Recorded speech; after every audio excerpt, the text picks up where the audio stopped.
Everyone welcome back to my channel. One more blog వచ్చేసి అందరు ఎలా ఉన్నారు, బాగున్నారా? నేనైతే చాలా చాలా బాగున్నాను. సో చాలామంది అయితే అడుగుతున్నారనమాట, శారీస్ ఏంటి, బ్లౌజెస్ ఏంటి అని చెప్పేసి అడుగుతూ ఉన్నారు. శారీస్కి బ్లౌజెస్కి మ్యాచింగే ఉండదక్క, కానీ బాగుంటాయి అని చెప్పేసి కామెంట్లు చేస్తున్నారు. థ్యాంక్ యూ సో మచ్ మీ అందరికి. ఒక్కొక్కరికి ఒక్కొక్కలా ఉంటుంది స్టైలు. సో నా స్టైల్ అయితే ఇదనమాట. సో నేనైతే బ్లౌజ్కి తగ్గట్టు శారీ వేయను, శారీకి తగ్గట్టు బ్లౌజ్ వేయను. అంటే కాంట్రాస్ట్ ఎప్పుడైనా ఇలా వెతుక్కుంటా ఉన్నానమాట. సో ప్లెయిన్ శారీకి నేను ఇక్కడ తీసుకొచ్చి మగ్గం వర్క్ బ్లౌజ్ అయితే వేశాను. చాలా బాగుంటుంది చూడడానికి. బ్లౌజ్ తోటి మనకు హైలైట్ అవుతుంది అనమాట. ఏమైనా సరే శారీ సింపుల్గా ఉన్నా సరే బ్లౌజ్ గ్రాండ్గా వేసుకున్నాం అనుకో మనమే హైలైట్ అవుతాం అనమాట. సో అలా ఉంటుంది. సో ఈ రోజు ఎక్కడికి వెళ్తున్నాము మీ అందరికి అర్థమైపోయింది కదా, తమిళ్ చూడగానే అర్థమైపోయి ఉంటుంది. సో కోడల్ ఫంక్షన్కి అయితే వెళ్తున్నాము. లైఫ్లో ప్రతి ఒక్క ఆడపిల్లకు ఇక్కడ ఈ స్టేజ్ నుంచే మొదలవుతుంది అనమాట. సో శారీ ఫంక్షన్ ఉంది. సో ఇంకా శారీ ఫంక్షన్కి అయితే వెళ్తా ఉన్నాము. ఇంకో తినే శారీ ఫంక్షన్ చిన్నపిల్ల చూసారా, చాలా బాగుంది కదా, లుక్ మాత్రం అమేజింగ్ ఉందన్నమాట. సో ఫస్ట్ రాగానే తనతో సెల్ఫీలు తీసుకొని ఇంకా వీడియోలు అయితే తీసుకున్నాను. మా ఇద్దరు వీడియోస్ కూడా మీరు చూసే ఉంటారు. చిన్నపిల్ల అయినా కానీ ఏ మాట కామాట నాకు బాగా సపోర్ట్ చేస్తుంది. అత్త వీడియోస్ చేద్దామా అని చెప్పేసి నోరార పిలుస్తుంది అనమాట. సో మేకప్ ఎలా ఉంది, బాగుంది కదా. ఫస్ట్ టైం అయితే మేకప్ వేసుకుంది అనమాట. ఫస్ట్ ఎంట్రీలో ఒక సీన్ ఉంటుంది, ఆ సీన్ కోసం ఈ డ్రెస్ అయితే వేసింది. పర్పుల్ కలర్, నిజంగా ఎవరికైనా పర్పుల్ కలర్ వేస్తే భలే సెట్ అవుతుంది. ఇక్కడ కాసేపు మా బుడ్డోడితో ఆడుతున్నాం అనమాట. సో చాలా మందికి చాలా డౌట్సే ఉన్నాయి. ఈ బుడ్డోరు ఎప్పుడు చూసినా ఈ బుడ్డోని ఎత్తుకొని తిరుగుతున్నారు, ఎవరు అని అనుకుంటున్నారు. ఆల్రెడీ షార్ట్ వీడియోలో పెట్టాను, మీ అందరికీ ఒక క్లారిఫై అయ్యింది అనుకుంటాను. సో అయినా సరే ఇంకొకసారి చెప్పాడు, బుడ్డోడు అన్నాడు అనుకో ఇంకా డాష్ ఇంకేం చెప్పలేను. సో జస్ట్ ఫర్ కిడ్డింగ్ అంతే, మీరు నవ్వుకోవడానికి మాత్రమే. ఇక్కడ చూడండి ఎంత క్యూట్గా స్మైల్ ఇస్తున్నాడో. సో ఇంకా ఇంట్లో చిన్నపిల్లలు ఉంటారు, స్ట్రెస్ అదంతా మర్చిపోతూ ఉంటాం కదా. డే అంతా చాలా వాళ్ళతో ఎన్ని పనులు ఉన్నా సరే అలా ఒక 5 మినిట్స్ గడిపితే చాలు మన స్ట్రెస్ అంతా రిలీఫ్ అవుతుంది. సో ఇదనమాట. ఆ బుడ్డోడు ఎవరో కాదు, మా చెల్లె వాళ్ళ కొడుకు. సో అందరం కలిసి అలా సరదాగా అయితే ఎంజాయ్ చేస్తున్నాం అనమాట. డెకరేషన్ స్టేజ్ ఇంకా అమ్మమ్మ దగ్గరికి అయితే వెళ్ళి ఇన్నర్ ఫీలింగ్ ఏంటో తెలుసా, అందరి ఫంక్షన్లో బాగానే ఎత్తుకుంటున్నారు. ఇంటికి పోయిన తర్వాత మా మమ్మీ ఒంటరిగా పడేస్తుంది, మా మమ్మీ ఎత్తుకోదు అని చెప్పేసి ఇన్నర్ ఫీలింగ్ అనమాట. సో మనం ఉన్నప్పుడే కదా పిల్లల్ని ముద్దు చేసేది, ఆడిపించేది. వాడు ఎంతైనా బుడ్డాడు కదా, ఎంతైనా చిన్న ఉన్నప్పుడు పిల్లలు చాలా క్యూట్గా ముద్దుగా అనిపిస్తుంది. వీడికైతే ఇప్పుడే కెమెరా అలవాటు అయిపోయింది. సో నేను ఎక్కడ పెడితే కెమెరా అటు చూస్తున్న విషయం ఏంటంటే, స్కూల్ లేనప్పుడు ఒక్క ఫంక్షన్ రాలేదు. స్కూల్ స్టార్ట్ అయిన తర్వాత తెగ ఫంక్షన్లు వస్తున్నాయి. పోతే ఒక బాధ ఉంది, పోకపోతే ఒక బాధ ఉంది, అట్లున్నదనమాట ఫంక్షన్లతోటి. సో ఇంకా వెళ్ళాల్సిందే కాబట్టి మెయిన్ ఫంక్షన్లకి అయితే ఖచ్చితంగా వెళ్ళాల్సి. ఫోటోగ్రాఫర్ అయితే పాపకి షూటింగ్ అయితే చేస్తున్నాడు. ఏ మాట కామాట ఫోటోగ్రాఫర్ చాలా మంచోడు, అంటే బాగా తీస్తాడు. మా రిలేటివ్ అనమాట. సో పిక్స్ కూడా మంచిగా తీస్తాడు, ఫోటోగ్రఫీ కూడా చాలా బాగుంటుంది. ఇంకా డెకరేషన్ ఎలా ఉంది అనేది కామెంట్లో షేర్ చేయండి. ఇంతకీ పాప లుక్ ఎలా ఉంది కామెంట్లో షేర్ చేయండి. ఇంకొచ్చేసాడమ్మా ఓకే బావగానే ఒక అన్న చెల్లెలలా ఉంటాము, చాలా ఫ్రెండ్లీగా చాలా మంచిగా ఉంటాం అనమాట. ఇక్కడ చూడండి మా బావ తెగ పొగడేస్తున్నాడు అనమాట. సో మంచిగా రెడీ అయ్యారు, మేము ముగ్గురం వచ్చేస్తాం చూడండి, మా చెల్లెళ్ళు మేము అని చెప్పేసి. ఎప్పుడే అమ్మోరు తల్లి అని అంటున్నాడు అనమాట. ఈ రోజుకున్నా కదా, సో అమ్మోరు తల్లి అంటున్నాడు. సో మా అక్క మా బావ ఏమాట కామాట మా రిలేషన్లో మాత్రం బాగా సపోర్ట్ చేస్తారు నన్ను అయితే. అంటే వీడియోలు తీయడంలో కానీ వీడియోలు చేయడంలో కానీ, నేను వీడియో తీస్తుంటే ప్రతి ఒక్కరు వచ్చి హాయ్ చెప్తా ఉంటారు. ఎంతైనా అందరూ కలిసిమెలిసి ఉంటేనే బాగుంటుంది కదా. ముందుకు ఉంటుంది కలిసిమెలిసి ఉండాలని, కాకపోతే కొన్ని సిచ్యువేషన్స్ వల్ల కొన్ని ప్రాబ్లమ్స్ వల్ల దూరం అవుతూ ఉంటారు. చిన్న వాటికి కూడా పెద్ద చేసుకొని గొడవ పడుతూ ఉంటాయి. ఎవరి రీజన్స్ వాళ్ళకు ఉంటాయి నిజమే, కానీ మనం ఒకటే సైడ్ నుంచి ఆలోచించకూడదు, 2 సైడ్ల నుంచి ఆలోచించాలి. సో అప్పుడే వాళ్ళ ప్రాబ్లమ్స్ అనేది అర్థమవుతా ఉంటాయి. ఎవరి లైఫ్లో వాళ్ళకి ప్రాబ్లమ్స్ ఉంటానే ఉంటాయి, ఒక్కరి లైఫ్లో ఏదో ఒక ప్రాబ్లం ఉండే ఉంటుంది. సో మా ఫ్యామిలీని ఇంట్రడ్యూస్ చేస్తారండి. ఫస్ట్ ఎవరు, మా వారు అనమాట. ఇక్కడ మా వారు, ఇగో మా చెల్లె, మా అమ్మ, మా డాడీ, మా ఇంటి పెద్ద దిక్కు మా డాడీ. ఇక్కడ కూర్చున్నాడు చూడండి, పైల్వాన్. చూసారు కదా, ఇప్పుడు అర్థమైందా నేను ఎవరి పోలికో, మా డాడీ పోలిక. ఎంతైనా ఆడపిల్లలు తండ్రి పోలిక వస్తే అదృష్టం అంటారు, నిజమే కదా. ఎంత డైట్ చేసినా ఏది చేద్దామని అస్సలు బక్కగాము, కానీ బక్కగాము లావుగామన్నట్టు ఇంతే ఉంటామన్నమాట. సో పిల్లలు పుట్టిన తర్వాత ఆబ్వియస్లీ ఇంకా అంతే, ఆపరేషన్లు అయిన తర్వాత అట్లనే ఉంటారు. ఎంత డైట్ చేద్దామన్నా, ఎంత ఏజ్ చేసినా కానీ అసలు తిని ఆర్గానిక్గా ఉండదు ఇప్పుడు. సో అలాంటప్పుడు ఇంకేం చేస్తాను చెప్పండి, ఇంకా అలా ఉంటుంది అనమాట. అయ్యో ఏదో చెప్పాలనుకున్నాను కదా, చూడండి ఇంకా వీడియో వస్తుంది. సో నేను ఇక్కడైతే మ్యూజిక్ అయితే యాడ్ చేస్తున్నాను, లాస్ట్లో వాయిస్ ఓవర్ ఇస్తాను, ఓకేనా. ఇంతకీ వీడియో ఎలా అనిపించింది అనేది తప్పకుండా కామెంట్లో షేర్ చేయండి. ఆడపిల్లకి ప్రతి ఒక్కరికి ఇది ఒక లైఫ్లో పెద్ద అచీవ్మెంట్ అనే చెప్పాలి నిజంగా. అమ్మ నాన్న తమ్ముడితో గ్రాండ్ వెల్కమ్ అయితే తీస్తున్నారు. ధోతి అయిన శారీ ఫంక్షన్ చేశారనమాట. సో భలే అనిపించింది, మస్తు గ్రాండ్గా మస్తు ఎంట్రీ ఉందనమాట. సో వీడియో చూసి ఎంజాయ్ చేయండి.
ఇదంతా అయిపోయిన తర్వాత మా పిల్లలు ఊరుకుంటారా? ఇంకా కింద వాటితో భలే ఆడుకుంటున్నారు. మొత్తం వాటిని కాగితాలు ఎగరేసుకుంటూ ఆడుతా ఉన్నారు.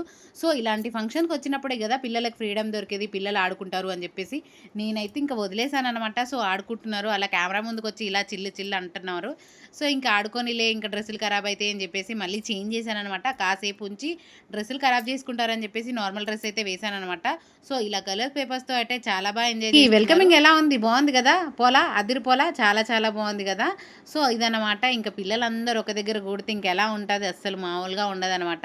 సో, ఫంక్షన్ అయితే ఇంకా స్టార్ట్ అయిపోయింది. అందరొచ్చేసి ఇంకా అక్షింతలైతే వేసేసి ఇంకా ఫోటోలైతే దిగుతా ఉన్నారనమాట. మెయిన్‌గా ఏంటంటే సో, పెళ్ళైనా ఏదైనా సరే అక్షింతలు వేసి సో, మనం బ్లెస్ చేసి ఇంకా వాళ్ళకి ఫైనల్‌లో లాస్ట్‌లో తినేసి రావడమే. ఏమంటారు? ఏంటి తిండి కోసమే పోయారా అని మాత్రం అనుకోకండిరా బాబు. ఏదో జస్ట్ ఫర్ ఊరికే అనమాట. సో, పైనైతే ఇంకా ఇలా అరేంజ్ చేశారు. చాలా అనిపిస్తుంది మనకి ఏమీ తెలీదేమో ఒక్కొక్కసారి అనిపిస్తా ఉన్నదనమాట. సో, ఫైర్ క్రాకర్స్ అవన్నీ స్నో అంటే స్నో టైప్ ఉందనమాట. సో, నాకు తెలీదు వాటిని ఏమంటారో మీకు తెలిస్తే కామెంట్‌లో షేర్ చేయండి. నేను ఏదైనా సరే ఉన్నదున్నట్టుగా మాట్లాడతాననమాట. ఈ వీడియో కోసం అయితే మా వోళ్ళు చాలా రోజుల నుంచి వెయిట్ చేస్తున్నారు. ఇది ఆల్మోస్ట్ ఒక 10 డేస్ అయితుంది అయిపోయి. కానీ అసలు కుదరలేదు వీడియో పెడదామంటే ఎడిటింగ్‌లో ఉందనమాట. అనుకుంటారు ఎడిటింగ్ చేయడమే కదా! చేయొచ్చు కదా! అని చెప్పేసి. కానీ దాని వెనకాల చాలా స్ట్రగుల్స్ ఉంటాయి. సో, ఎడిటింగ్ చేయాలి, దానికి వాయిస్ ఓవర్ ఇయ్యాలంటే చాలా కష్టపడాలి. ఒక వీడియోని ప్రాపర్‌గా ఎగ్జిక్యూట్ చేయాలంటే చాలా టైం పడుతుంది. సో, మన పక్కన ఏమీ లేకుండా ఉండాలి. అవి డిస్టర్బెన్స్‌గా ఉండకూడదు. ఇప్పుడు నేను వాయిస్ ఓవర్ ఇస్తున్నాను కదా! సో, మధ్యలో మా పాప అలా అలా మాట్లాడుతా ఉంటారు. సో, పిల్లల్ని ఏం అనలేదు. అయితే అక్కడ ఆడుతున్నారు చూడండి. అది నోట్లోకి పోతే కూడా మంచిది కాదనమాట. సో, నేను అదే చెప్తున్నాను. మా చెల్లి అయితే అటు పోండి అని చెప్పేసి అంటా ఉంది. సో, హెల్త్‌కి మంచిది కాదు కదా! మళ్ళీ ఈ పేపర్స్ దగ్గరికి ఇక్కడ చిన్నదొచ్చిందనమాట. చూసారా ఎలా ఆడుతుందో? ఆడడమే కాకుండా మా మీద పోసేసింది. అలాగే కింద గూడా పడిపోయింది. మీరు చాలా నవ్వుకుంటారు చూడండి. ఇంకా డ్రెస్సులయితే అన్నీ తీసేసి ఎంతైనా ఫంక్షన్‌లా ఏ ఫంక్షన్‌కెళ్ళినా సరే మనము రెడీ అయినంత సేపు కూడా క్యారీ చేయలేము ఆ శారీ అయితే. ఎందుకంటే అసలు ఉక్కపోస్తా ఉంటది. హెవీగా కట్టుకుంటే నేను అప్పటికైనా చాలా సేపు హెవీగానే ఉంచుకున్నాను. ఆల్మోస్ట్ ఒక 2, 3 అవర్స్ అయితే శారీ క్యారీ చేశాననమాట. ఇక్కడ కెమెరా తీస్తున్నా అనగానే వచ్చేస్తది. అలా వచ్చి ఇలా పోస్తా ఉంటది. ఈ డ్రెస్సే చేంజ్ చేసిందంటే ఎక్కడ పాడు చేసుకుంటుందో అని చెప్పేసి వాళ్ళ మమ్మీ మళ్ళీ వేరే డ్రెస్ అయితే వేసిందనమాట. డ్రెస్ వేసి రాగానే ఇంకొచ్చి మళ్ళీ పేపర్స్‌తో ఆడుతుంది. సో, ఫైనల్‌గా చూస్తున్నారు కదా! ఇంకా ఆడతానే ఉందనమాట. పిల్లలతో ఎక్కడికైనా వెళ్తే మామూలుగా ఉండదు. ఫుడ్ కరెక్ట్ తినరు. వాళ్ళతో పెద్ద టాస్క్. తినండ్రా బాబు అంటే కూడా తినరు. సో, అట్లుంటది. ఇంతకీ మీ పిల్లలు కూడా అంతేనా? ఏదైనా ఫంక్షన్‌లకెళ్తే అస్సలు తినరు. వీళ్ళని ఫంక్షన్ తీసుకెళ్ళడం కంటే ఇంట్లోనే ఉంచి కొట్టో, తిట్టో తినిపియడం బెటరేమో అనిపిస్తదనమాట. ఏదైనా ఫంక్షన్ తీసుకెళ్ళాలంటే పెద్ద టాస్కే వీళ్ళతో. అవి అలా ఫ్లవర్స్ వస్తుంటే చిల్ అవుతూ ఆడుతుందనమాట. ఇంకా ఆడుకొని ఇలా డ్రెస్ అంతా పాడు చేసుకొనిలే అని చెప్పేసి వదిలేసాము. సో, కొత్త డ్రెస్సు అసలు పాడు చేసేసింది. ఏమంటారు చెప్పండి పిల్లలనైతే కొట్టో, తిట్టో చెప్పొచ్చు. కానీ ఇలా వినలేని పిల్లలనైతే ఎలా చెప్తాను చెప్పండి. పడిపోయింది. చూసారా? అయినా సరే పడిపోయినా సరే మళ్ళీ వచ్చి వాళ్ళ పెద్ద డాడీ మీద గుప్పుతుందనమాట. సో, ఇంతకీ ఈ వీడియో ఎలా అనిపించిందని కామెంట్‌లో షేర్ చేయండి. నా మాటలు ఎలా అనిపించింది అని చెప్పేసి. సో, ఐ హోప్ మీ అందరికీ వీడియో నచ్చిందని అనుకుంటున్నాను. నచ్చితే గనుక లైక్ అండ్ సబ్స్క్రైబ్ చేసుకోండి. చాలామంది చూస్తున్నారు కానీ లైక్ అండ్ సబ్స్క్రైబ్ చేసుకోవట్లేదు. లైక్ అండ్ సబ్స్క్రైబ్ చేసి మమ్మల్ని కూడా సపోర్ట్ చేస్తారని మనస్ఫూర్తిగా కోరుకుంటున్నాను. ఏమైనా ఈ వీడియోలో తప్పుగా మాట్లాడుంటే క్షమించండి. ఐ హోప్ మీ అందరికీ నచ్చుతుందని అనుకుంటున్నాను. ఆఫ్టర్ ఇంకా డ్రెస్ చేంజ్ చేశామనమాట. ఇది అనమాట లుక్. మీకు ఎవరికైనా నా శారీ కానీ, డ్రెస్ కానీ నచ్చితే ప్రోడక్ట్‌లో ట్యాగ్ చేస్తాను. వెళ్లి చెక్‌ఔట్ చేయండి. నచ్చితే గనుక బుక్ చేసుకోండి. ప్రోడక్ట్ ట్యాగ్ చేస్తున్నానంటే అది క్వాలిటీ బాగుంటేనే ట్యాగ్ చేస్తాను. లేకపోతే అస్సలు ట్యాగ్ చేయను. ఇదైతే జెన్యూన్‌గా చెప్తున్నాను. సో, ఇదనమాట వీడియో. ఫ్యామిలీ అందరం కలిసి చాలా డాన్స్ చేసాము. అది నెక్స్ట్ వీడియోలో షార్ట్స్ అయితే అప్లోడ్ చేస్తామనమాట. ఇక్కడ డీజే సౌండ్ వస్తుంది. ఆగట్లేదు మా మరిది. ఎప్పుడెప్పుడు డాన్స్ చేద్దామా అని చెప్పేసి. నిజంగా డీజే సౌండ్ వినగానే ఒక వైబ్ అనేది చూసారు కదా! వెళ్తా ఒక చిన్న లైక్ ఇవ్వచ్చు కదా!